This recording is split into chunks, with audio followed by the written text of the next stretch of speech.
Hello दोस्तों, स्वागत है आप सभी लोग का YouTube channel geography with DK में। आज हम लोग फिर से एनसीईआरटी कक्षा 9 भूगोल विषय का पाठ 2 पढ़ने जा रहे हैं बुक। ठीक है, हम यह जो एनसीईआरटी सीरीज चला रहे हैं, कल से स्टार्ट किया है। यह जो अब बीपीएससी 3.0 जो वैकेंसी आने वाली है फरवरी में, उसका मार्च में एग्ज़ाम होने वाला है, उसके लिए बहुत ही इम्पोर्टेंट है। साथ ही साथ जो यूपी टीजीटी और पीजीटी, इसके लिए भी बहुत ही इम्पोर्टेंट है। आप किसी भी आप जो भी 9-10 वाले बच्चे हैं, 11-12, उसके भी लिए बहुत ही इम्पोर्टेंट है। तो आप लोग इस वीडियो को ज़रूर देखें, और जहां हम बोल दें कि इसको नोट करिए, उसको आप नोट्स भी बनाते चलिए। इससे आपको एग्जाम में बहुत ही फ़ायदा होगा। तो जो यह कक्षा 9 में एनसीईआरटी जो बुक लगती है भारत भारत का, ठीक है, समकालीन भारत का, ठीक, भूगोल विषय का, कक्षा 9 सामाजिक विज्ञान के अंतर्गत पढ़ा जाता है, उसका यह पाठ 2 है, भारत का भौतिक स्वरूप। हम लोगों ने पहला पाठ पढ़ लिया था कल। पहला जो पाठ था वह भारत, ठीक है, आकार और स्थिति था भारत का। उसको अगर आप लोग नहीं देखे हैं तो उस वीडियो को भी आप लोग ज़रूर देखें। उससे आपको एक सीरीज से देखने में मज़ा आएगा, और जो भी इम्पोर्टेंट फैक्ट है उसको आप नोट करते चलिए, जिससे आपको आपका एक नोट्स भी तैयार हो जाए। ठीक, तो शुरू करते हैं देर न करते हुए। छोटा सा रिक्वेस्ट है, अगर आप लोग चैनल पर नए हैं तो चैनल को सब्सक्राइब जरूर कर ले। ठीक, तो शुरू करते हैं। देखिए, भारत का भौतिक स्वरूप हम लाइन टू लाइन पढ़ेंगे, और जो भी इम्पोर्टेंट चीज़ है उसको आपको नोट करने को हम बोलेंगे, आप ज़रूर नोट करेंगे। कॉपी और पेन लेके ज़रूर बैठेंगे, जिससे आपको नोट करने में प्रॉब्लम ना हो। ठीक है, देखने भर से कुछ नहीं होगा जब तक आप नोट नहीं करेंगे इम्पॉर्टेंट चीज़ें, क्योंकि एग्जाम में इम्पॉर्टेंट चीज़ें इसी पार्ट से, मतलब इस पार्ट से ही आ सकते हैं। तो जब आप नोट किए रहेंगे तो एग्जाम समय में आप कम समय में ही अच्छा पढ़ लेंगे। ठीक, जैसा कि आप जानते हैं कि भारत विभिन्न स्थलाकृति वाला एक विशाल देश है। ठीक है, आप किस प्रकार के क्षेत्र या भूभाग में रहते हैं। यदि आप मैदानी क्षेत्र में रहते हैं तो वहाँ के दूर तक फैले विशाल मैदानों से परिचित होंगे, और यदि पर्वतीय क्षेत्र के निवासी हैं तो आप पर्वतीय ढलानों और घाटियों से भली भांति परिचित होंगे। तो वास्तव में हम लोग, अगर देखा जाए, यूपी के लोग, बिहार के लोग, ठीक है, यह सारे, फिर यहाँ पे आप जाएंगे दिल्ली, हरियाणा, जो भी है, राजस्थान, ये सब मैदानी भाग है, विशाल मैदान है। ठीक, तो भाई भांति परिचित हो। वास्तव हमारे देश में हर प्रकार की भू आकृतियाँ पाई जाती है। हमारे देश में हर प्रकार की भू आकृतियाँ पाई जाती है, जैसे पर्वत, मैदान, मरुस्थल, पठार और द्वीप समूह।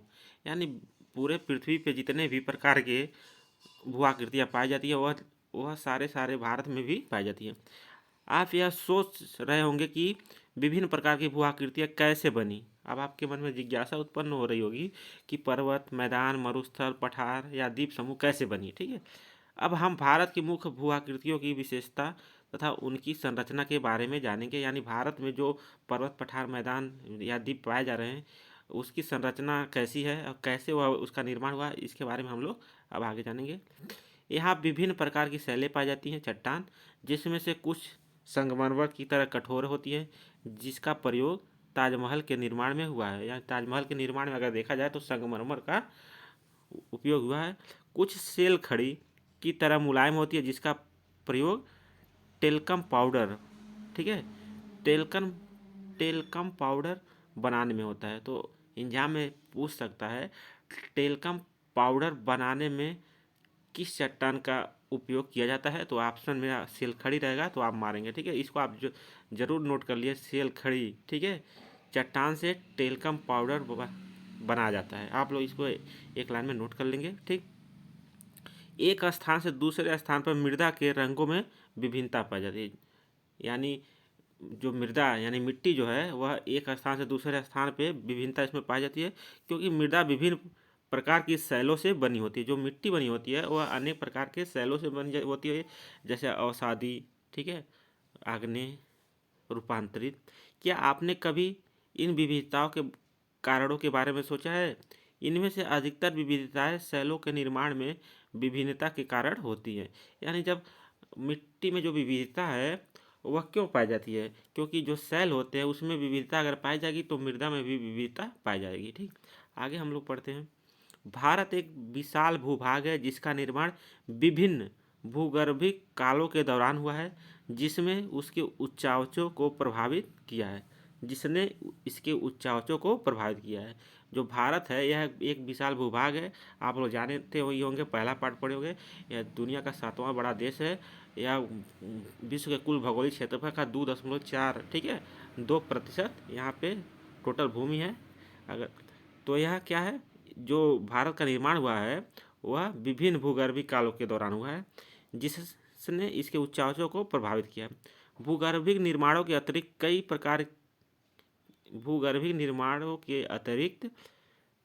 कई अन्य प्रक्रियाओं जैसे अपक्षय, अपरदन तथा निक्षेपण के द्वारा वर्तमान उच्चावचों का निर्माण तथा संशोधन हुआ है। यानी जो भी इस समय वर्तमान में हम लोग देख रहे हैं स्थलाकृतियाँ भारत में, कहीं पर्वत, कहीं पठार, कहीं मैदान, ठीक है, कहीं मरुस्थल, तो वह जो बनी हुई है वह अपक्षय, अपरदन और निक्षेपण के द्वारा इस समय वर्तमान में जो भी है बनी हुई है, ठीक। और आगे भी भविष्य में भी वह उसमें परिवर्तन होते रहेंगे। आगे हम लोग पढ़ते हैं। कुछ प्रमाणों पर आधारित सिद्धांतों की सहायता से भूगर्भ शास्त्रियों ने इन भू आकृतियों के निर्माण की व्याख्या करने की कोशिश की है। इसी तरह की एक सर्वमान्य सिद्धांत प्लेट विवर्तनी का सिद्धांत है। इस सिद्धांत के अनुसार पृथ्वी का ऊपरी परपट्टी 7 बड़ी एवं कुछ छोटी प्लेटों से बना हुआ है, ठीक है। तो अगर देखा जाए टोटल पृथ्वी पे, ठीक, मुख्य रूप से 7 प्लेटें पाई जाती हैं। आप लोग नोट कर लेंगे, मुख्य रूप से पृथ्वी के ऊपरी परपट्टी पर 7 बड़ी प्लेटें और कुछ छोटी प्लेटें पाई जाती हैं, ठीक है। यह इसकी व्याख्या कौन करता है? प्लेट विवर्तनी सिद्धांत के अनुसार, ठीक है। यानी प्लेट विवर्तनी सिद्धांत के अनुसार पृथ्वी की ऊपरी परपट्टी 7 बड़ी एवं कुछ छोटी प्लेटों से बनी हुई है। आप लोग नोट कर लेंगे, ठीक है। अब 7 जो बड़ी प्लेटें हैं आप लोग उसको भी लिख लेंगे। अभी यहाँ लिखने की ज़रूरत नहीं है। जब भारत का कक्षा 11 की बुक हम पढ़ाएंगे उसमें उस प्लेटों का नाम भी दिया हुआ है। तो जब भारत का कक्षा 11 की बुक पढ़ेंगे भूगोल का, ठीक, तो उसमें प्लेटों का नाम, कौन कौन बड़ी प्लेटें हैं, कौन छोटी प्लेटें, उसका नाम हम लिखवाएंगे। अभी आप लोग यहाँ बस इतना लिखिए, प्लेट विवर्तनिक सिद्धांत के अनुसार पृथ्वी की ऊपरी परपट्टी पर 7 बड़ी एवं कुछ छोटी प्लेटें पाई जाती हैं, ठीक है, इतना लिख लीजिए।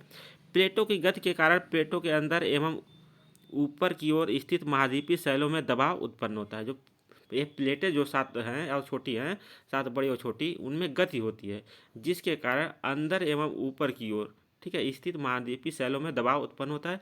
इसके परिणाम स्वरूप बलन, भ्रंशीकरण, ज्वालामुखी और क्रियाएं होती है, ठीक है।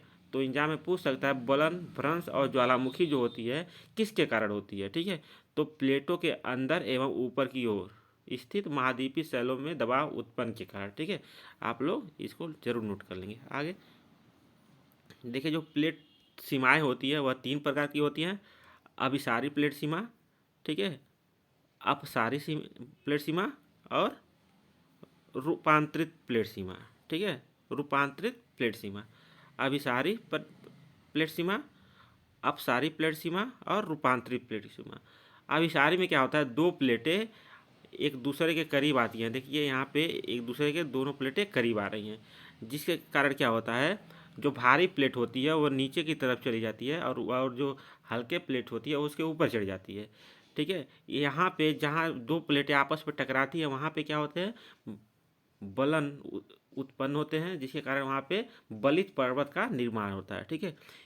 जब 2 प्लेटें एक दूसरे से दूर जाती हैं, ठीक है, तो वहाँ अपसारी प्लेट सीमा होती है। यहाँ यह मुख्य रूप से महासागरों में यह अपसारी सीमा जो प्लेटें हैं महासागरों में पाए जाते हैं। यहाँ पे क्या होता है, महासागरीय कटक का निर्माण होता है। जबकि अब जो रूपांतरित प्लेट सीमा है यह क्या होती है, एक दूसरे के अगल बगल खिसकती हैं, जिसके कारण इसमें घर्षण उत्पन्न होता है, ठीक है। यहाँ पे भूकंप यहाँ पे ज़्यादा आते हैं यहाँ पे, ठीक। अब हम लोग आगे देखते हैं। अब देखिए प्लेट जो है मुख्य रूप से जो भारत में जो टोटल 7 प्लेट हैं, बड़ी प्लेटें, इनका नाम दिया हुआ है। देखिए यहाँ पे उत्तरी अमेरिकन प्लेट लिख लीजिए, दक्षिणी अमेरिकन प्लेट, यूरेशियन प्लेट यहाँ पे भी है, इसका थोड़ा भाग यहाँ पे भी है, ठीक है। उसके बाद प्रशांत महासागरीय प्लेट, अफ्रीकी प्लेट, इंडो ऑस्ट्रेलियन प्लेट, ठीक है, एक Antarctica plate. 1 plate, 2 plate, 3 plate, 4 plate, 5 plate, 6 plate और 7 प्लेट। मुख्य रूप से 7 प्लेटें हैं। इसका नाम आप देखिए दिया हुआ है, उसके बाद आप इसको लिख लेंगे। अब देखिए यहाँ पे, देखिए यहाँ पे जो है आपस में ये सब प्लेटें जो है ये सब जुड़ी हुई प्लेटें हैं, ठीक है। यहाँ दिया हुआ है, देखिए प्लेट की गति की दिशा, यानी ये वाली जो लाइन बता रही है वो प्लेट की गति की दिशा बता रही है, किधर जा रही है। और विनाशकारी प्लेट सीमा की ये है, जो यहाँ ए वाली है लाइन, ए वाली विनाशकारी प्लेट सीमा या निर्माणकारी प्लेट है, ठीक है। अनिश्चित प्लेट सीमा है। अब हम लोग आगे देखते हैं।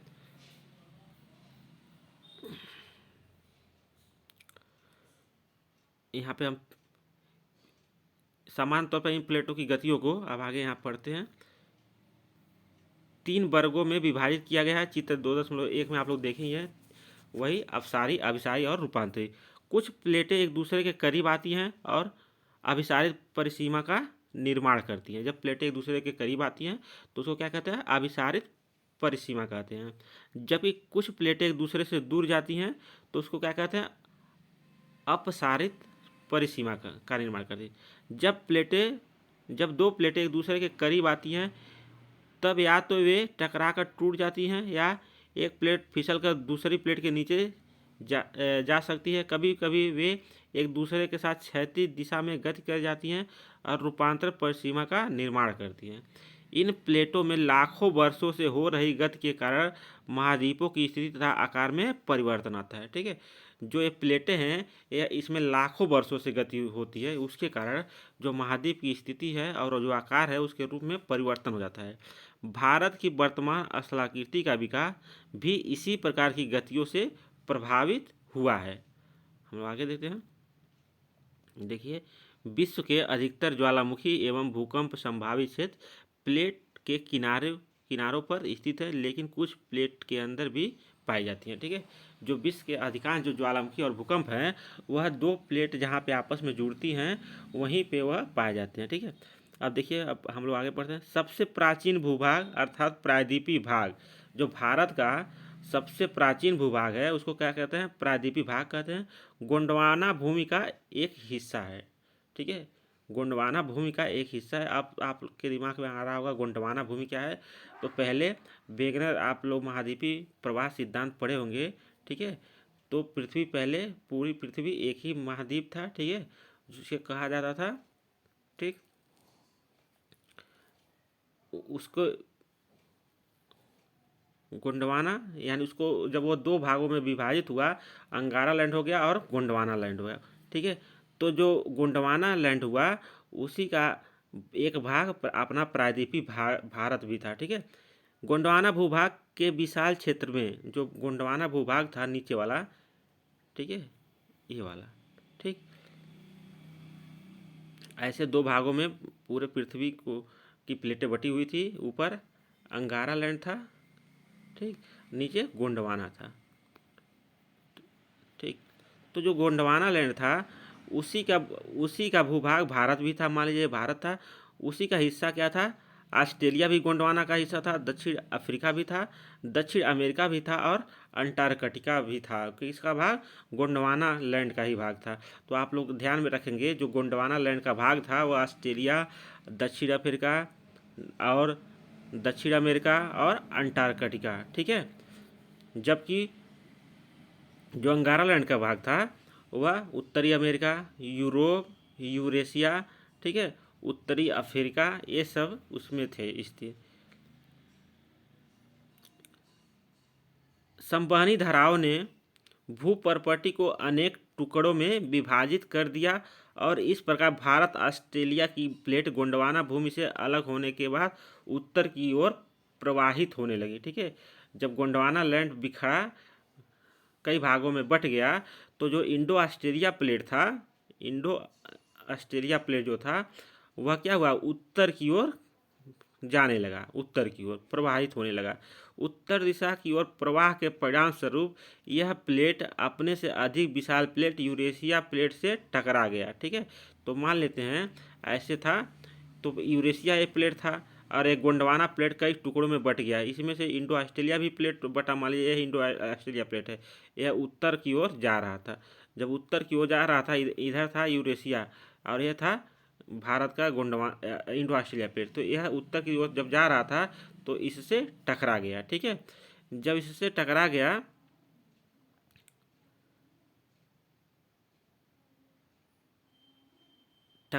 इस टकराव के कारण इन दो प्लेटों के बीच स्थित जो टेथिस सागर थी, भू अभिनति के अवसादी चट्टान बलित होकर हिमालय तथा पश्चिम एशिया की पर्वतीय श्रृंखला के रूप में विकसित हो गई। ठीक है, तो एक गोंडवाना लैंड और एक अंगारा लैंड, एक गोंडवाना लैंड, उसके बीच में एक टेथिस सागर था। ठीक है, टेथिस सागर था, तो यही गोंडवाना लैंड क्या हुआ, अंगारा लैंड से जब टकराई टूट के, तो ये बीच में जो मलबा था यह क्या हो गया, उठ के पर्वत का निर्माण हो गया। ठीक है, वही पर्वत भारत के हिस्से में हिमालय पर्वत कहलाया। ठीक है, पश्चिम एशिया की पर्वत श्रृंखला के रूप में विकसित हो गई। देखिए यहाँ पे दिया हुआ गोंडवाना भूमि यह प्राचीन विशाल महाद्वीप पैंजिया का दक्षिणतम भाग था। जो गोंडवाना लैंड था वह किसका भाग था, पैंजिया का भाग था। तो पहले वेगनर ने बताया था पूरे पृथ्वी पर एक ही महाद्वीप था जिसका नाम था पैंजिया। ठीक है, और एक ही महासागर था उसका नाम था पैंथासाल। आप लोग पढ़े होंगे, कई बार पढ़े होंगे। ठीक है, तो यही पैंजिया दो भागों में विभाजित हुई थी। एक ऊपर का गोंडवाना हो गया, अंगारा हो गया था, नीचे का गोंडवाना, और बीच में एक टेथिस सागर हो गई थी। ठीक है, आप लोग पढ़े होंगे। टेथिस के हिमालय के रूप में उठने तथा प्रायद्वीपीय पठार के उत्तरी किनारे के नीचे धंसने के परिणाम स्वरूप एक बहुत बड़ी द्रोणी का निर्माण हुआ। समय के साथ साथ यह बेसिन उत्तर के पर्वतों एवं दक्षिण के प्रायद्वीपीय पठारों से बहने वाली नदियों के अवसादी निक्षेपों द्वारा धीरे धीरे भर गई। यानी जब यह भारत का प्लेट, ठीक है, प्रायद्वीपीय प्लेट जो इंडो ऑस्ट्रेलिया प्लेट था, वह क्या हुआ, यहाँ पे अंगारा लैंड से टकराई। जब टकराई तो क्या हुआ, यहाँ पे एक पर्वत का निर्माण हो गया इस तरह।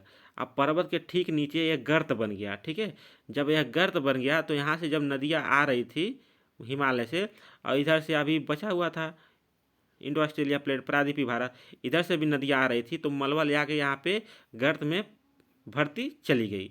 ठीक है, जब गर्त में मलबा भरती चली गई तो अवसादी निक्षेपों द्वारा धीरे धीरे यह गर्त भर गया। इस प्रकार जलोढ़ निक्षेपों से निर्मित एक विस्तृत समतल भूभाग भारत के उत्तरी मैदान के रूप में विकसित हो गया। ठीक है, आगे हम लोग देखते हैं। भारत की भूमि बहुत अधिक भौतिक विभिन्नताओं को दर्शाती है। भूगर्भिक तौर पर प्रायद्वीपीय पठार पृथ्वी की सतह का प्राचीनतम भाग है।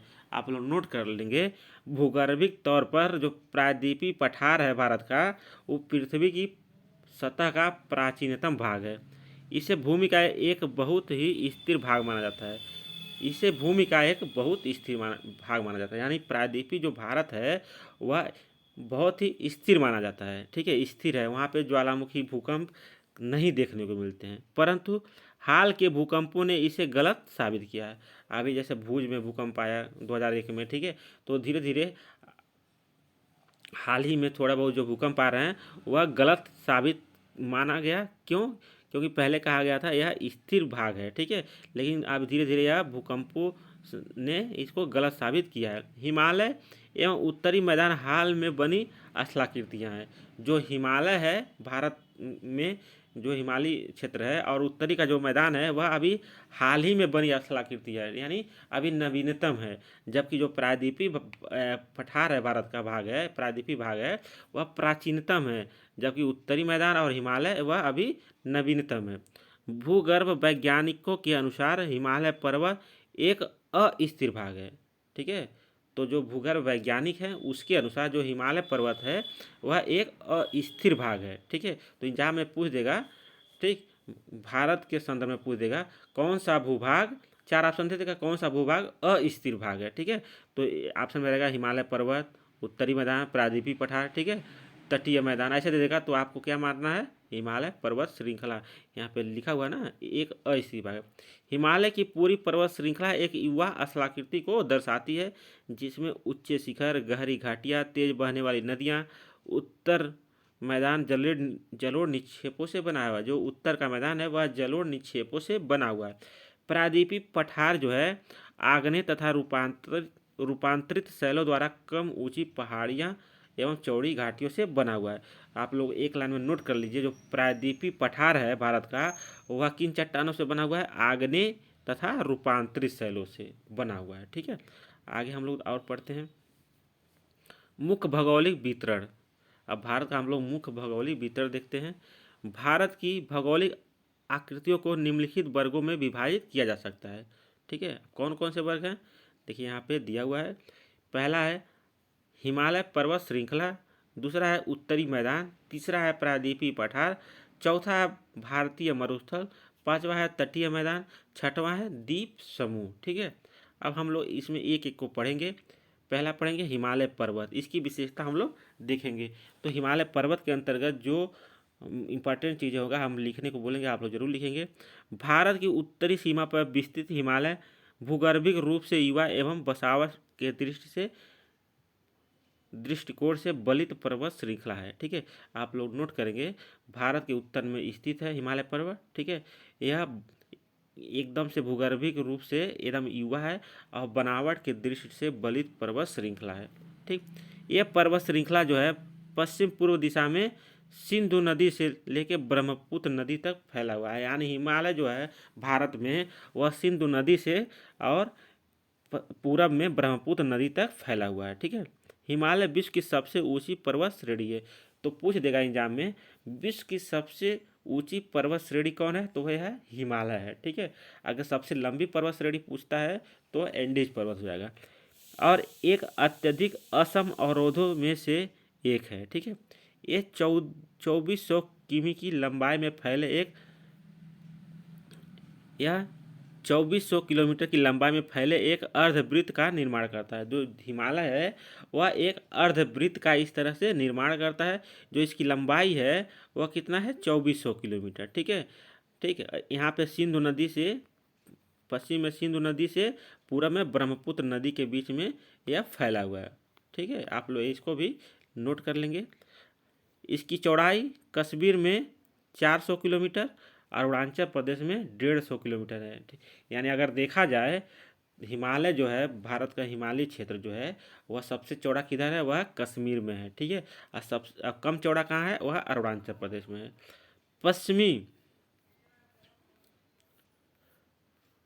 पश्चिमी भाग की अपेक्षा पूर्व भाग की ऊंचाई में अधिक विविधता पाई जाती है। यानी चौड़ाई अगर देखा जाए हिमालय की तो किधर है, वह जम्मू कश्मीर में है। ठीक है, लेकिन अगर ऊंचाई देखा जाए सबसे ज़्यादा ऊंचाई किधर है, वह है इधर पूरब की तरफ, यानी अरुणाचल प्रदेश की तरफ ज़्यादा ऊंचाई है। ठीक है, तो चौड़ाई कश्मीर की तरफ और ऊंचाई किधर ज़्यादा है, वह अरुणाचल यानी पूरब की तरफ है। यह भी आप लोग ध्यान देंगे। अपने पूरे देशांतरित विस्तार के साथ हिमालय को 3 भागों में बांटा गया है। ठीक है, देशांतरित विस्तार, हिमालय का जो देशांतरित विस्तार है, ठीक है, उसको कितने भागों में बांटा गया है, 3 भागों में बांटा जा सकता है। इन श्रृंखलाओं के बीच बहुत अधिक संख्या में घाटियां पाई जाती हैं। इसको 3 भागों में बांटा गया है, इनके बीच में क्या है, घाटियां। इस तरह मान लीजिए एक पर्वत है तो पर्वतों के बीच में क्या है, घाटियां हैं। ठीक है, आगे देखते हैं। सबसे उत्तरी भाग में स्थित श्रृंखला को महान या आंतरिक हिमालय या हिमाद्री कहते हैं। तो हिमालय को कितने भागों में बांटा गया है, 3 भागों में। ठीक है, तो जब 3 भागों में इसको बांटा गया है तो जो उसका पहला भाग है उसको क्या कहा जाता है, सबसे उत्तर में जो स्थित है ऊपर वाला, उसको कहते हैं महान हिमालय।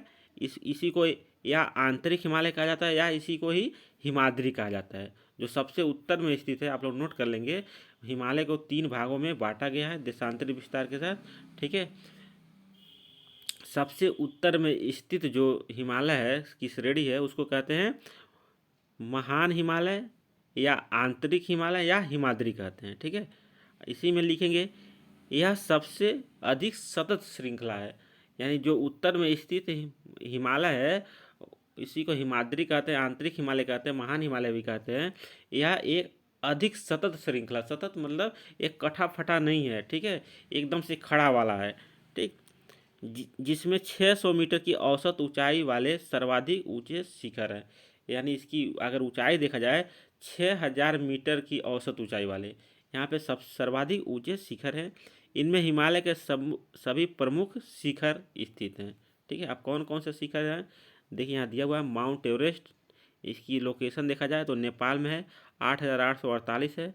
कंचनजुंगा यह भारत में है, 8598 है। मकालू जो है नेपाल में है, 8481। धौलागिरी नेपाल में है, 8172। नंगा पर्वत भारत में है, 8126। अन्नपूर्णा नेपाल में है, 8000, ठीक है, 78 है। नंदा देवी भारत में है, 7800 है। कामेर जो है भारत में है, 7756 है। नामचा बरुआ यह भारत में है, यह 7756 है, ठीक है। और गुरुला मंधाता नेपाल में है, 7728। तो कामेट और नामचा बरुआ दो जो पर्वत हैं एक ही ऊंचाई के हैं, ठीक है, आप लोग इसको ध्यान देंगे। आगे पढ़ते हैं। महान हिमालय के वलय की प्रकृति जो है वह असममित है, ठीक है। जो महान हिमालय है इसी को हिमाद्री भी बोलते हैं, इसी को आंतरिक हिमालय भी कहते हैं। यानी जो सबसे उत्तर में स्थित श्रृंखला है, इस तरह से 3 श्रृंखलाएं हैं। तो यह जो सबसे उत्तर में स्थित श्रृंखला है, यह इसी को महान हिमालय, इसी को हिमाद्री, इसी को ही आंतरिक हिमालय भी कहा जाता है। तो यह इसकी जो वलय की प्रकृति है वह असममित है। हिमालय के इस भाग का जो क्रोड है यानी गहराई वाला जो हिस्सा है वह ग्रेनाइट का बना हुआ है। तो महान हिमालय का जो क्रोड है यानी गहराई में स्थित जो पर्वत का भाग है वह किससे बना हुआ है? ग्रेनाइट से बना हुआ है। यह श्रृंखला यानी जो महान हिमालय है ये हमेशा बर्फ से ढका रहता है। इसमें बहुत सी हिमानियों का प्रवाह होता है, ठीक है। अब देखिए, महान हिमालय में पाए जाने वाले हिमालयों तथा दर्रों के नाम आप लोग नेट से भी सर्च कर सकते हैं, बुक होगा तो उसमें भी पढ़ सकते हैं। भारत के उन राज्यों के नाम जहाँ ऊपर दिए गए ऊंचे शिखर हैं। आप ये जो ऊंचे शिखर है वो किस राज्य में, ये भी आप लोग सर्च करके जान सकते हैं, ठीक है। हिमाद्री के दक्षिण में स्थित श्रृंखला सबसे अधिक असम है एवं हिमाचल या निम्न हिमालय के नाम से जानी जाती है, ठीक है। तो जो 3 सतत श्रृंखलाएं हैं, सबसे ऊपर में जो था इसको महान हिमालय, ठीक है, या आंतरिक हिमालय या हिमाद्री कहा जाता था। उसके ठीक देखिए दक्षिण में स्थित जो श्रृंखला है वह अधिक असम है, ये वाली, ठीक है। ये वाली जो दूसरे नंबर की है, यह पहले नंबर की थी, तो इसी दूसरे नंबर को ही क्या कहा जाता है? हिमाचल कहा जाता है या निम्न हिमालय के नाम से जाना जाता है। हिमाचल या निम्न हिमालय के नाम से जाना जाता है। इन श्रृंखलाओं का निर्माण मुख्यतः अत्यधिक संपीड़ित तथा परिवर्तित शैलों से हुआ है। किसका? दूसरे नंबर का, ठीक है। इसकी जो ऊंचाई है वह 3700 मीटर से 4500 मीटर के बीच है तथा जो औसत चौड़ाई है वह 50 किलोमीटर है। लंबाई हो गई, सॉरी, ऊंचाई जो हो गई वह 3700 से 4500, चौड़ाई जो है यह 50 किलोमीटर है। जबकि पीर पंजाल जो श्रृंखला है वह सबसे लंबी है। इसी में जो मध्य हिमालय है, इसी को मध्य हिमालय भी कहा जाता है, ठीक है, निम्न हिमालय भी कहा जाता है और हिमाचल हिमालय भी कहा जाता है। इसी में पीर पंजाल श्रृंखला है वही सबसे लंबी है। तो एग्जाम में पूछ देगा पीर पंजाल जो श्रृंखला है वह किस हिमालय में स्थित है, तो आपको क्या मानना है? हिमाचल या निम्न हिमालय लिखेंगे। पीर पंजाल पर्वत श्रृंखला जो है वह हिमाचल या निम्न हिमालय में स्थित है, स्थित सबसे लंबी पर्वत श्रृंखला है, सबसे महत्वपूर्ण श्रृंखला है, ठीक है। कौन? पीर पंजाल। धौलाधर एवं महाभारत श्रृंखलाएं भी महत्वपूर्ण है, यानी धौलाधर और महाभारत श्रृंखला भी निम्न हिमालय, ठीक है, या हिमाचल में ही स्थित है। कश्मीर की घाटी, हिमाचल के कांगड़ा कुल्लू की घाटियाँ इसी मध्य हिमालय या हिमाचल या निम्न हिमालय में स्थित है। आप लोग ये भी नोट कर लेंगे। इस क्षेत्र को पहाड़ी नगरों के नाम से भी जाना जाता है, ठीक। आगे पढ़ते हैं। हिमालय की सबसे बाहरी श्रृंखला को शिवालिक कहा जाता है, यानी इस तरह जो यह पहला था, यह दूसरा है, यह तीसरा, तीसरे को लास्ट वाले को सबसे दक्षिण में जो है इसको शिवालिक कहा जाता है, यानी इसको शिवालिक कहा जाता है। इसकी जो चौड़ाई है वह 10 से 50 किलोमीटर है, और जो ऊंचाई है देखिए 900 से 1100 मीटर इसकी ऊंचाई है। किसकी? शिवालिक की, जो हिमालय की सबसे दक्षिण पर्वत श्रृंखला है। ठीक है, ये श्रृंखलाएं उत्तर में स्थित मुख्य हिमालय की श्रृंखलाओं से नदियों द्वारा लाई गई असंपीड़ित अवसादों से बनी है। यानी जो शिवालिक श्रेणी है वह किससे बनी है? जो महान हिमालय और निम्न हिमालय से जो नदियों द्वारा लाई गई निक्षेप है उसी से इसका निर्माण हुआ है। ठीक है, आगे देखते हैं। ये घाटियाँ बजरी और जलोढ़ की मोटी परतों से ढकी हुई हैं। निम्न हिमांचल तथा शिवालिक के बीच में स्थित लंबवत घाटी को दून के नाम से जाना जाता है। यानी जो निम्न दूसरे नंबर की निम्न हिमालय या मध्य हिमालय या इसको हिमांचल भी बोलते हैं, इसके बीच और शिवालिक के बीच में जो घाटियां हैं इसको क्या कहा जाता है? दून कहा जाता है। ठीक है, कुछ प्रसिद्ध जो दून है जैसे देहरादून, कोटली दून, पाटली दून। ठीक है, तो दून क्या है? मध्य हिमालय या निम्न हिमालय या ठीक है हिमांचल और शिवालिक हिमालय के बीच में जो घाटियां हैं, ठीक, लंबवत घाटियां हैं, उसी को क्या कहते हैं? दून के नाम से जाना जाता है। उत्तर दक्षिण के अतिरिक्त हिमालय को पश्चिम से पूर्व तक स्थित क्षेत्रों के आधार पर भी विभाजित किया गया है। ये तो उत्तर दक्षिण विभाजन 3 प्रकार का हो गया। अब ठीक है, पूरब पश्चिम भी इसका विभाजन किया गया है। इन वर्गीकरण को नदी घाटियों की सीमाओं के आधार पर किया गया है। यानी पूरब पश्चिम का जो विभाजन किया गया है वह नदी घाटियों की सीमाओं के आधार पर किया गया है। जैसे उदाहरण के लिए सतलज एवं सिंध के बीच स्थित हिमालय के भाग को पंजाब हिमालय कहा जाता है। यहाँ पे सिंधु नदी और सतलज नदी के बीच का जो ये हिमालय का क्षेत्र है इसको क्या कहा गया है? पंजाब हिमालय के नाम से जाना जाता है। लेकिन पश्चिम से पूर्व तक क्रमशः कश्मीर तथा हिमांचल हिमालय के नाम से भी जाना जाता है। फिर यहाँ पे हम बना देते हैं। ठीक है, यहाँ पे सिंध और सतलज के बीच जो स्थित है उसको क्या कहा जाता है? पंजाब हिमालय भी कहा जाता है, और इसको कश्मीर हिमालय और हिमांचल के नाम से भी जाना जाता है। जबकि सतलज और काली नदी, सतलज यहाँ पे सतलज, ठीक है, यहाँ पे काली नदी, ठीक है, सतलज और काली नदी के बीच ये वाला इलाका को कुमायूं हिमालय के नाम से भी जाना जाता है। जबकि काली से यहाँ तीस्ता नदी, ठीक है, काली से तीस्ता नदी ये वाला इलाका इसको क्या कहा जाता है? नेपाल हिमालय कहा जाता है तीसरे नंबर को। और जो चौथा है तीस्ता से ब्रह्मपुत्र नदी के बीच यानी दिहांग नदी के बीच के हिमालय को असम हिमालय कहा जाता है। हिमालय के कुछ क्षेत्रीय नाम पता कीजिए। ठीक है, आगे आप लोग देखिए। जो ब्रह्मपुत्र है हिमालय की सबसे पूर्वी सीमा बनाती है। जो ब्रह्मपुत्र नदी है वह उसकी घाटी जो है वह हिमालय की सबसे पूर्वी सीमा बनाती है। दिहांग महाखंड यानी गार्ज के बाद हिमालय दक्षिण की ओर एक तीखा मोड़ बनाते हुए भारत की पूर्वी सीमा के साथ फैला हुआ है। इस तरह जो हिमालय है 3 सतत श्रेणियाँ, यहाँ पे दिहांग, ठीक है, महाखंड है, उसके बाद यह हिमालय मुड़ जाती है दक्षिण की तरफ। ठीक है, इस तरह मुड़ जाती है। इसी को पूर्वांचल या पूर्वी पहाड़ियों पर्वत श्रृंखलाओं के नाम से जाना जाता है। यानी मणिपुर, ठीक है, नागालैंड, अरुणाचल प्रदेश, इन इलाकों में हिमालय दक्षिण की तरफ है, मुड़ गई है इस तरह। ठीक है, इसको पूर्वांचल पूर्वी पहाड़ी पर्वत श्रृंखला के नाम से जाना जाता है। ठीक, ये पहाड़ियाँ उत्तर पूर्वी राज्यों से होकर गुजरती है तथा मजबूत बलुआ पत्थरों जो अवसादी शैलों से बनी है, ये घने जंगलों से ढकी हुई हैं। जो यानी पूर्वांचल या पूर्वी पहाड़ियाँ हैं यह घने जंगलों से ढकी हुई हैं। ठीक है, तथा अधिकतर समानांतर श्रृंखलाओं एवं घाटियों के रूप में फैली है।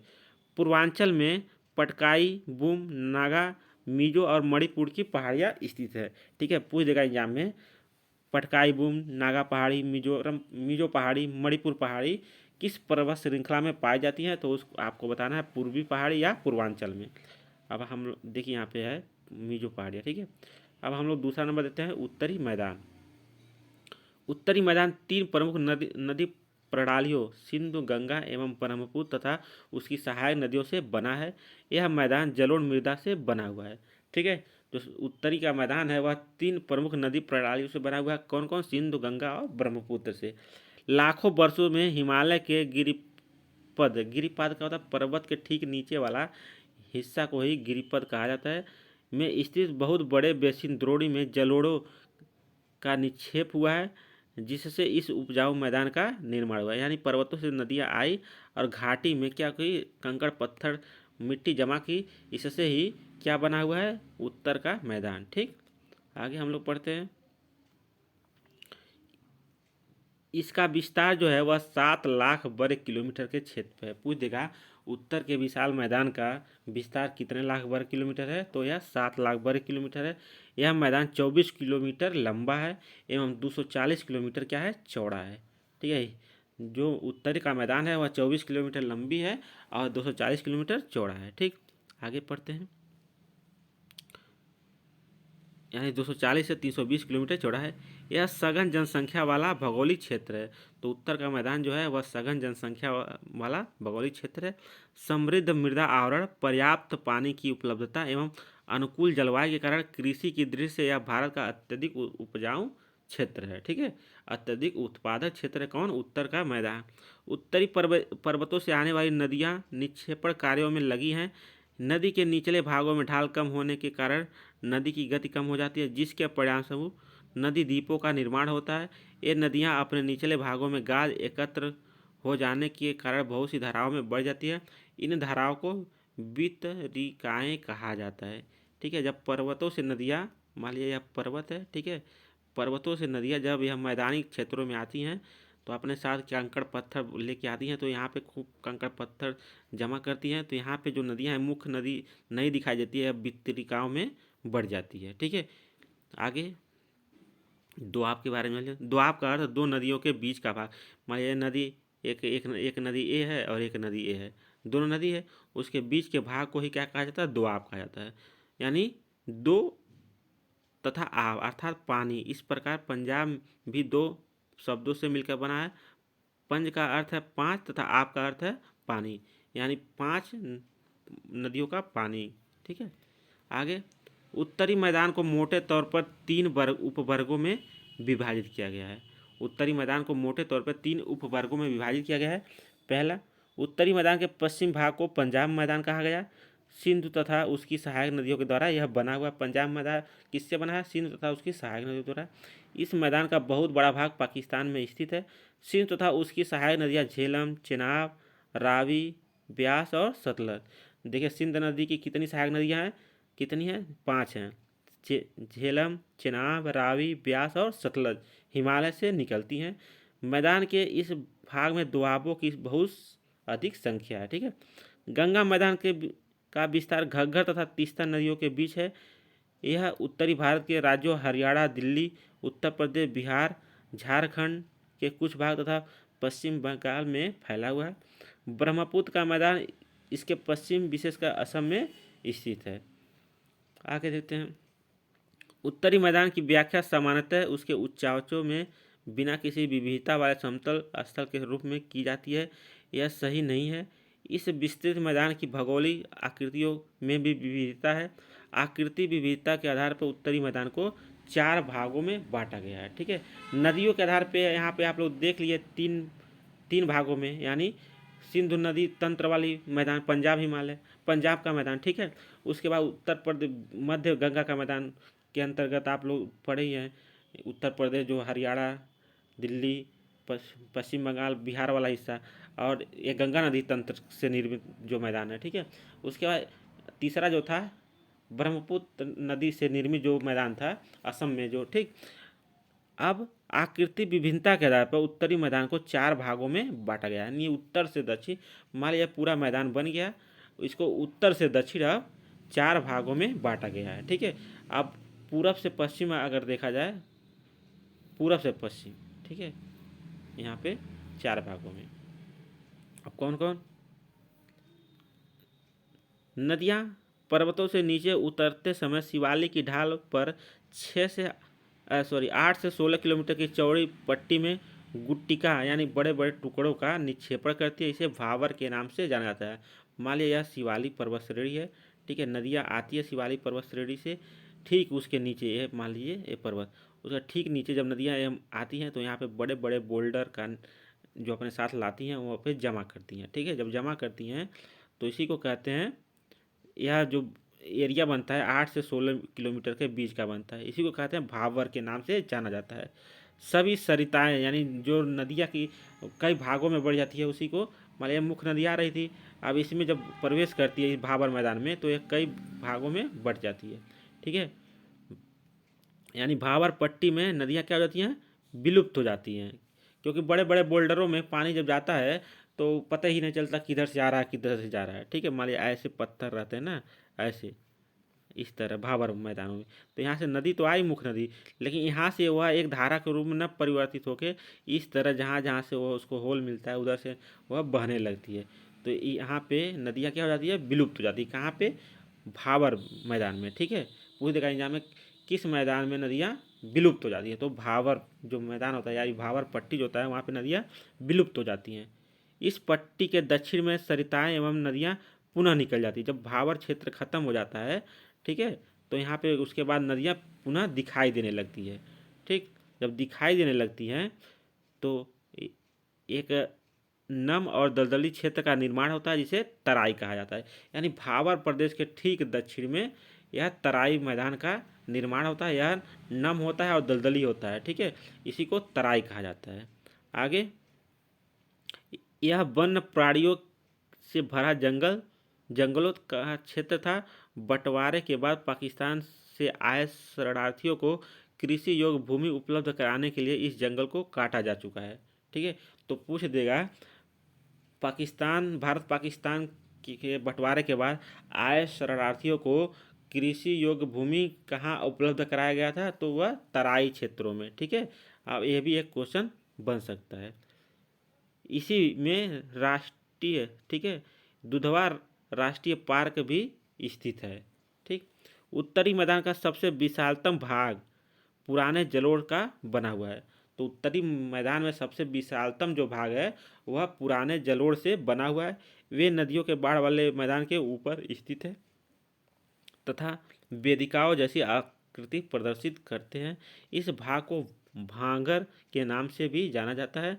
इस क्षेत्र की मृदा में चूनेदार निक्षेप पाए जाते हैं जिसे स्थानीय भाषा में कंकड़ कहा जाता है। बाढ़ वाले मैदान के नए तथा युवा निक्षेपों को खादर कहा जाता है। यानी जहाँ पे हर वर्ष बाढ़ का पानी पहुँच जाता है उसको खादर कहा जाता है। जहाँ पे बाढ़ का पानी नहीं पहुँच पाता उसको भांगर कहा जाता है। इनका लगभग प्रत्येक वर्ष पुनः निर्माण होता है, इसलिए यह उपजाऊ होते हैं तथा गहन कृषि के लिए आदर्श होते हैं। तो कौन, खादर जो है वह गहन कृषि के लिए आदर्श होता है। ठीक है, क्यों, क्योंकि यहाँ पे हर वर्ष, ठीक है, यहाँ पे पुनर्निर्माण होता है खादर का। अब हम लोग प्रायद्वीपीय पठार पढ़ते हैं। प्रायद्वीपीय पठार एक मेज की आकृति वाला स्थल है। तो पूछ देगा भारत का कौन सा भूभाग मेज की आकृति वाला है। ठीक है, तो ऑप्शन में रहेगा प्रायद्वीपीय पठार।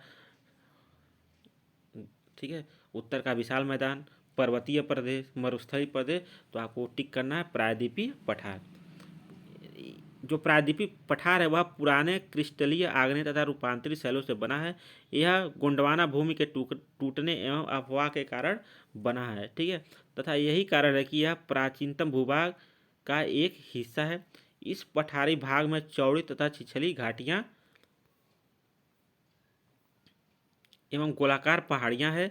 इस पठार के दो मुख्य भाग हैं, मध्य उच्च भूमि तथा दक्कन का पठार।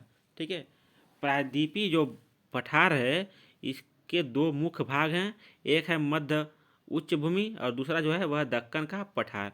नर्मदा के उत्तर में प्रायद्वीपीय पठार का वह भाग जो कि मालवा के पठार के अधिकतर भागों में फैला है उसे मध्य उच्च भूमि के नाम से जाना जाता है।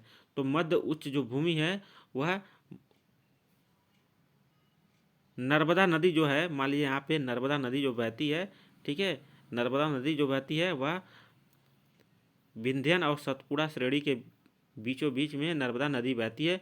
उसके उत्तर में, नर्मदा नदी के उत्तर में प्रायद्वीपीय पठार का वह भाग जो मालवा के पठार के अधिकतर भागों में फैला है उसे मध्य उच्च भूमि के नाम से जाना जाता है।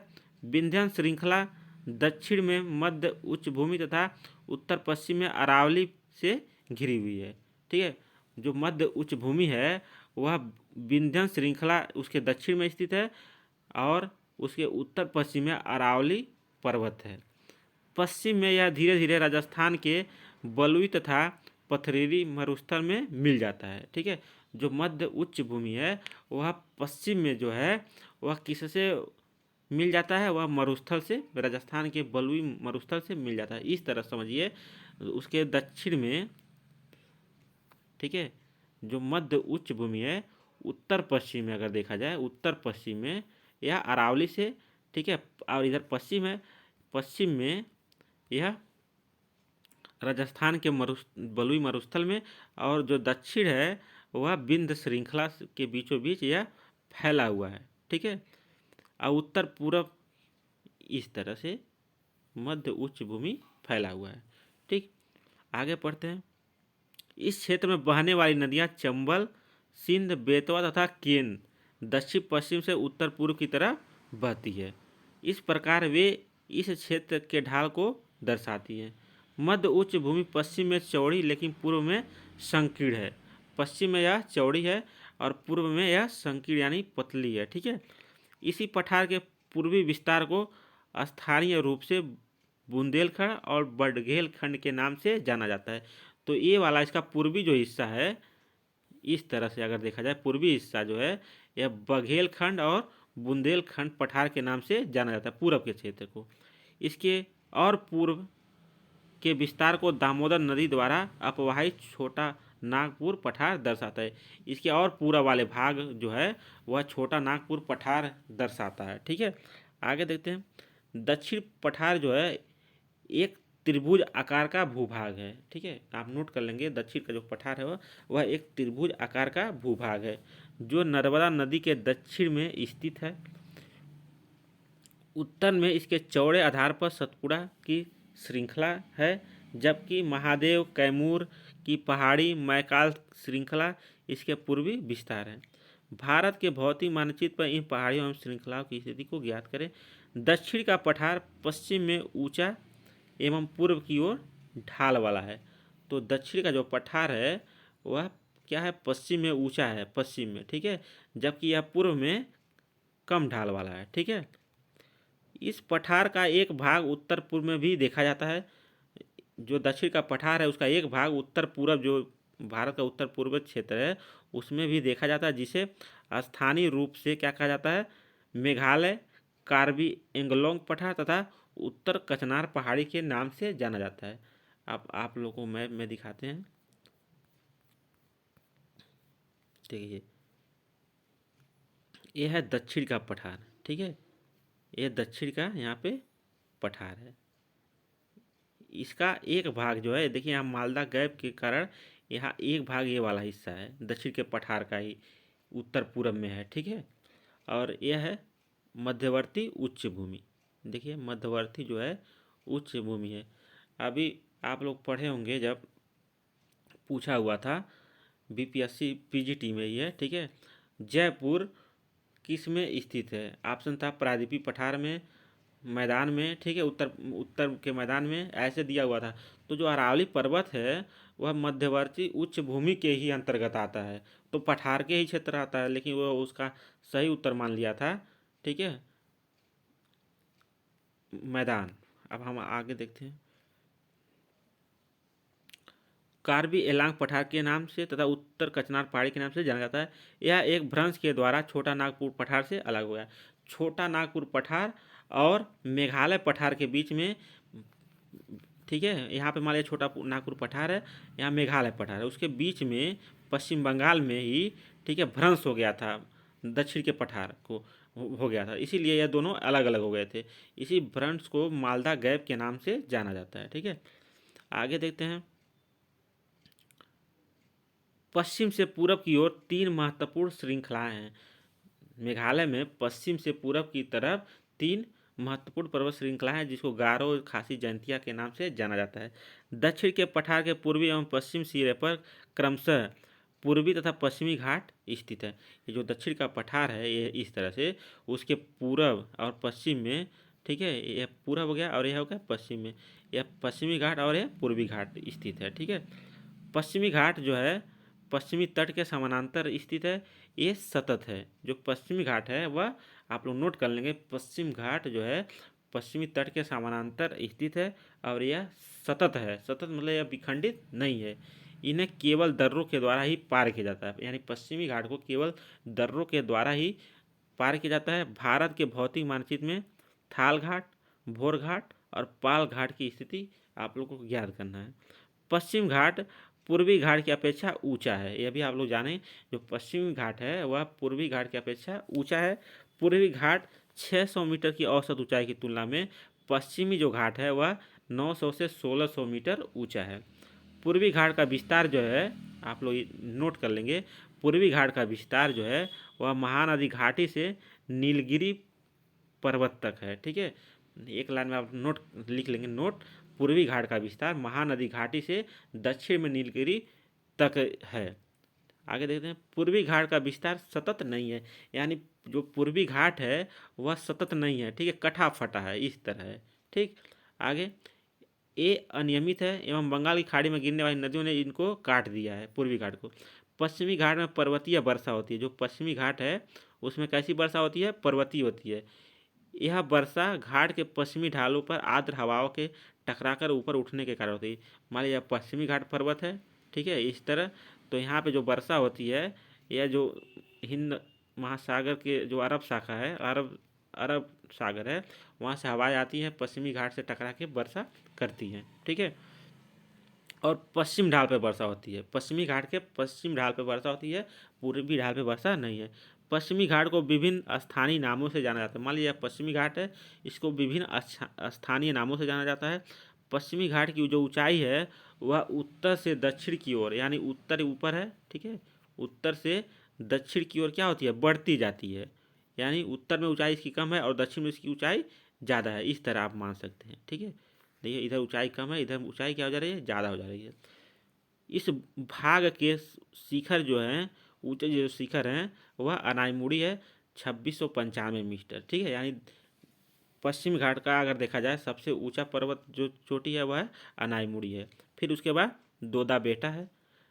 पूर्वी घाट का सबसे जो ऊंचा, यहाँ पे पूर्वी जो घाट है इसका सबसे जो ऊंचा शिखर है वह है महेंद्रगिरी, 1500 मीटर है। पूर्वी घाट के दक्षिण पश्चिम में सेवराय तथा जावेड़ी की पहाड़ियाँ स्थित है। दक्षिण पश्चिम यहाँ नीचे उडमंगडलम, जिसे ऊटी के नाम से जाना जाता है, तथा कोडईक नाल जैसे प्रसिद्ध पहाड़ी नगरों की स्थिति मानचित्र में आप लोग को देखना है।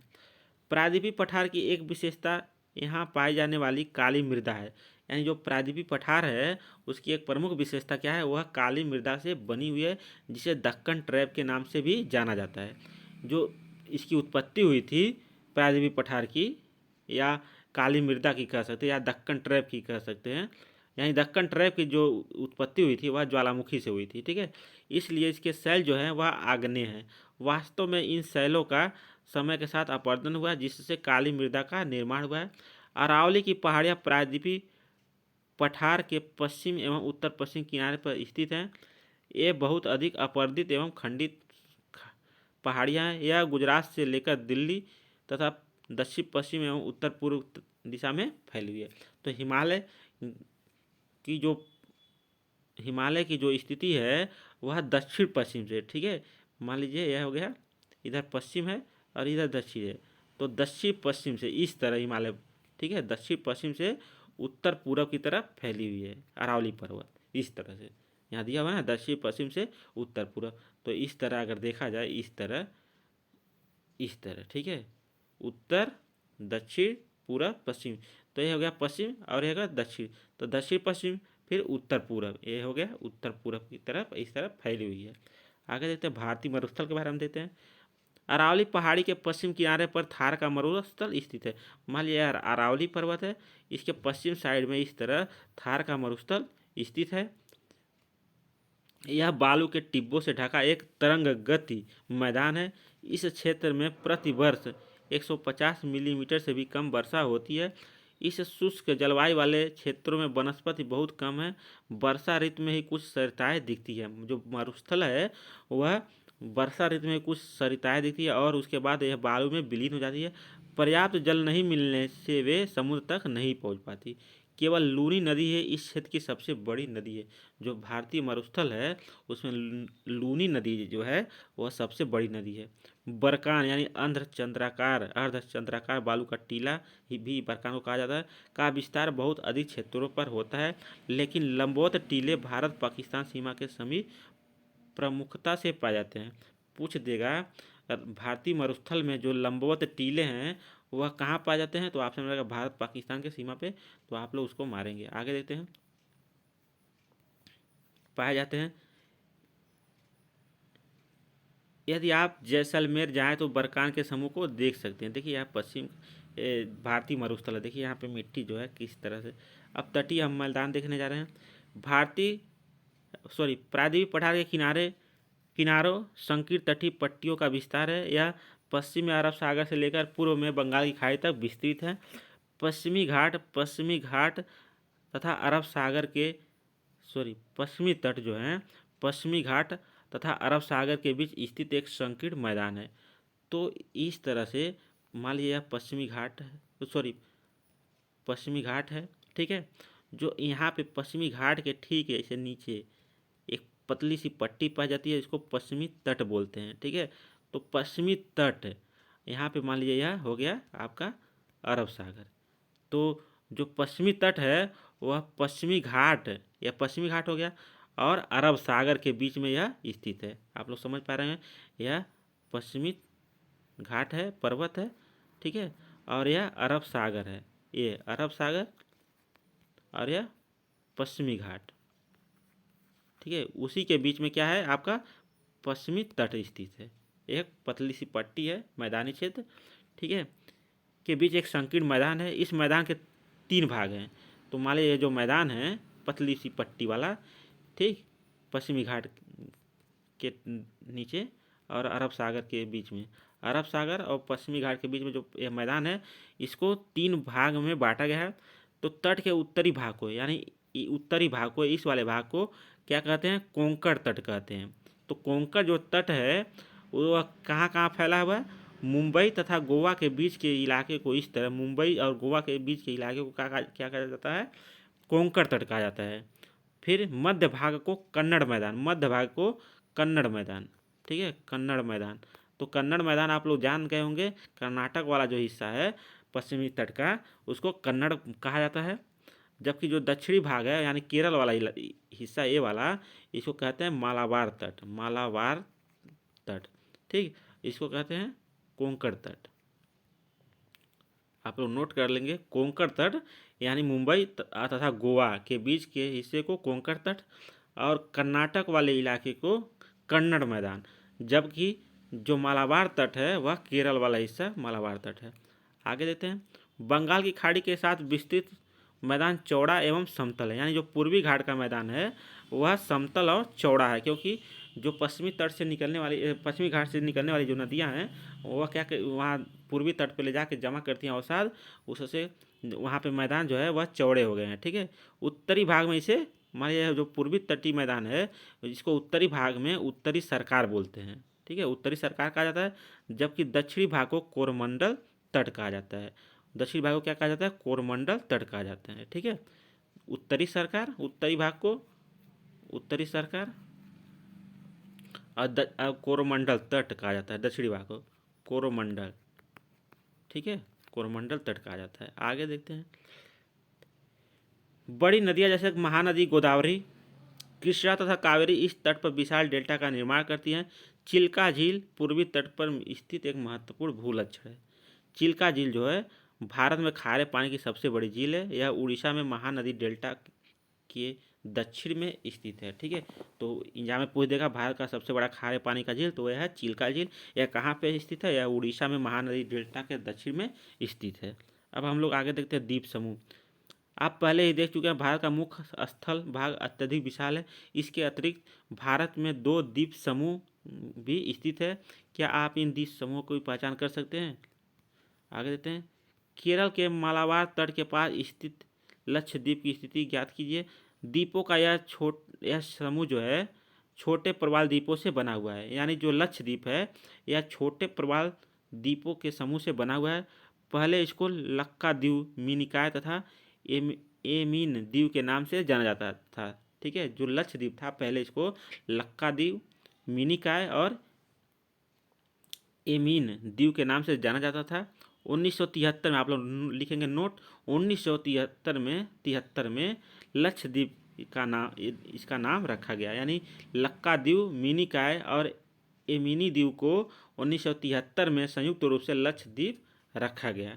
यह 32 वर्ग किलोमीटर के छोटे से क्षेत्र में फैला हुआ है।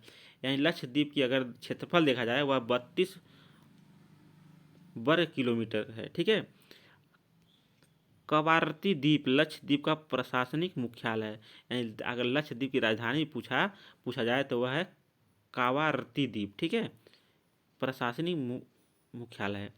इस द्वीप समूह पर पादप तथा जंतु के बहुत से प्रकार पाए जाते हैं। वहीं पे एक पिटली द्वीप है जहां मनुष्य का निवास नहीं है, वहां एक पक्षी अभयारण्य है। लिखेंगे नोट, पिटली द्वीप समूह जहां मनुष्य का निवास नहीं है, वहाँ एक पक्षी अभयारण्य है। ठीक है, यानी लक्षद्वीप में ही एक पिटली द्वीप है जहाँ पे मनुष्य नहीं रहते हैं, वहाँ एक पक्षी अभयारण्य है। अब हम लोग बंगाल की खाड़ी में उत्तर से दक्षिण की तरफ फैले द्वीपों की श्रृंखला पर ध्यान देंगे। ये अंडमान निकोबार द्वीप कहलाता है। बंगाल की खाड़ी में एक ऐसे उत्तर से दक्षिण एक द्वीप है, इसको अंडमान निकोबार द्वीप समूह कहते हैं। आकार में बड़े संख्या में बहुत बिखरे हुए हैं। यह द्वीप समूह मुख्यतः दो भागों में बांटा गया है। यानी बंगाल की खाड़ी में स्थित जो द्वीप है वह उत्तर से दक्षिण में फैला हुआ है। इसको दो भागों में बांटा गया है। उत्तर में इसको अंडमान कहते हैं और जबकि दक्षिण में इसको निकोबार कहते हैं। यह माना जाता है कि यह द्वीप निमज्जित पर्वत श्रेणियों के शिखर हैं। यानी यह हिमालय का जो दक्षिण में जो विस्तार है इसका, वही यह है। यह द्वीप समूह देश की सुरक्षा के लिए बहुत ही महत्वपूर्ण है। इन द्वीप समूह में पाए जाने वाले पादप एवं जंतुओं से बहुत अधिक विविधता है। यह द्वीप विषुववृत्त के समीप स्थित है एवं यहाँ की जलवायु विषुवतीय जलवायु है। पूछ लेगा एग्जाम में। ठीक है, भारत के किस द्वीप समूह में विषुवतीय जलवायु पाई जाती है? तो आप लोग ये ध्यान देंगे, अंडमान एवं निकोबार द्वीप समूह। ठीक है, तथा यहाँ घने जंगलों से आच्छादित है। भारत का एकमात्र जो सक्रिय ज्वालामुखी है वह कहाँ पे है? अंडमान एवं निकोबार द्वीप समूह के बैरन द्वीप पर स्थित है। आप ये भी नोट कर लेंगे। विभिन्न भू आकृति विभागों का विस्तृत विवरण प्रत्येक विभाग की विशेषताएं स्पष्ट करता है, परंतु यह स्पष्ट है कि यह विभाग एक दूसरे के पूरक हैं और वे देश को प्राकृतिक संसाधनों में समृद्ध बनाते हैं। उत्तरीय पर्वत जल एवं वनों के प्रमुख स्रोत हैं। उत्तरी जो पर्वत हैं वह जल एवं वनों के प्रमुख स्रोत हैं, जबकि जो उत्तरी मैदान है देश के अन्न भंडार हैं। देश का अन्न भंडार कौन है? उत्तरी मैदान है। और देश का जल और वन कहाँ पाया जाता है सबसे ज़्यादा? वह उत्तर पर्वतीय प्रदेश में पाया जाता है। इनसे प्राचीन सभ्यताओं के विकास को आधार मिला है। जो पठारी भाग है वह खनिजों का भंडार है, जिसने देश के औद्योगिकरण में महत्वपूर्ण भूमिका निभाई है। जो तटीय क्षेत्र हैं वह मत्स्यन और पोत संबंधी क्रियाकलापों के लिए उपयुक्त हैं। इस प्रकार देश की विविध भौतिक आकृतियाँ भविष्य में विकास की अनेक संभावनाएं प्रदान करती हैं। ठीक है, अब हम लोग कुछ बहुविकल्पी क्वेश्चन दिया है, इसको हम लोग देखेंगे। एक स्थलीय भाग में तीन ओर से समूह से घिरा एक स्थलीय भाग जो तीन ओर से समूह से घिरा हो उसको क्या कहा जाता है? उसको कहते हैं प्रायद्वीप कहा जाता है। ठीक है, देखिए जो भारत का दक्षिणी हिस्सा है वह तीन तरफ से समूह से घिरा हुआ है। पश्चिम में अरब सागर, ठीक है, पूरब में बंगाल की खाड़ी, दक्षिण में हिंद महासागर। तो इसको कहते हैं प्रायद्वीप। दक्षिण का प्रायद्वीपीय क्षेत्र कहा जाता है। जो प्रायद्वीप होता है वह तीन ओर से समूह से घिरा होता है। तो क्वेश्चन नंबर 1 का राइट आंसर हो जाएगा ख, यानी प्रायद्वीप। क्वेश्चन नंबर 2 देखते हैं। भारत के पूर्वी भाग में म्यांमार की सीमा का निर्धारण करने वाले पर्वत को संयुक्त नाम से जाना जाता है, उसको कहते हैं पूर्वांचल है। ठीक है, पूर्वांचल की पहाड़ियाँ कहा जाता है। क्वेश्चन नंबर 3, गोवा के दक्षिण में स्थित पश्चिम तटीय पट्टी क्या कहलाती है? तो हम बताएं अभी, जो पश्चिमी तटीय मैदान है इसको तीन भागों में बांटा गया है। उत्तर में इसको कहते थे कोंकण, ठीक है, बीच में इसको कहते थे कन्नड़ और नीचे कहते थे इसको मालाबार। तो जो कोंकण तट था वह महाराष्ट्र और गोवा में था। ये पूछ रहा है गोवा के दक्षिण में, तो गोवा के जो दक्षिण में इसको कहते हैं कन्नड़, कन्नड़ मैदान। ठीक है, आगे हम लोग क्वेश्चन नंबर यहाँ पे चौथा देखते हैं। पूर्वी घाट का सर्वोच्च शिखर है तो महेंद्रगिरी, अभी हम पढ़ाए हैं 1500 से ऊपर है। ठीक है, तो आई होप आपको ये वीडियो पसंद आया होगा। यह जो वीडियो है बहुत ही इंपॉर्टेंट है। ठीक है, एग्जाम के दृष्टि से आप लोग रेगुलर जो भी हम पढ़ा रहे हैं उसको आप लोग पढ़िए मेरे साथ और नोट्स बनाइए। निश्चित तौर पे जो बीपीएससी, ठीक है, TGT PGT, Uttar Pradesh TGT PGT का एग्ज़ाम होने वाला है, उसके लिए आपको बहुत ही लाभ मिलेगा। मिलते हैं अगले वीडियो में कल, तब तक के लिए जय हिंद।